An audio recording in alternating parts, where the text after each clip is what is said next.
Hi friends, నేను మీ electrician Sunil. ఎవరైనా కొత్తగా ఇల్లు అయితే కన్స్ట్రక్షన్ చేయాలనుకునే వాళ్ళు అయితే మాత్రం దయచేసి ఈ వీడియో చూడండి.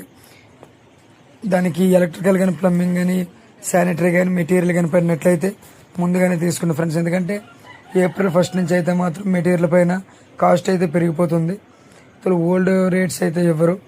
ఇప్పుడు కొత్త రేట్లు అయితే వచ్చాయి.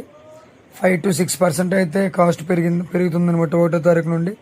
కాబట్టి దయచేసి ఎవరైనా ఎలక్ట్రికల్ చేయాలనుకున్నా, ప్లంబింగ్ చేయాలనుకున్నా ముందుగానే మీ ఎలక్ట్రీషియన్కి చెప్పేసి మెటీరియల్ అయితే తీసుకోవడం మంచిదన్నమాట. ఎందుకంటే యుద్ధం ప్రభావం వల్ల ఏమవుతుందంటే మెటీరియల్ కాస్ట్ అయితే పెరిగిపోతుంది అనమాట. పెరిగిపోయి ప్రతి దానిపైన కొత్త ప్రైజెస్ అయితే మాత్రం ఇవ్వటం జరిగింది. కాబట్టి దయచేసి ఎవరైనా తీసుకోవాలనుకున్న అయితే ముందుగానే తీసుకోండి. 1వ తారీఖు నుంచి ప్రతి దానిపైన స్విచ్ బోర్డుల పైన కానీ, లేకపోతే ప్లంబింగ్ సామాన్ల పైన, కాపర్ పైన ఈ యుద్ధ ప్రభావం అయితే ఎక్కువ చూపిస్తుంది ఫ్రెండ్స్. దయచేసి ఎవరైనా తీసుకుంటే ముందుగానే తీసుకోండి.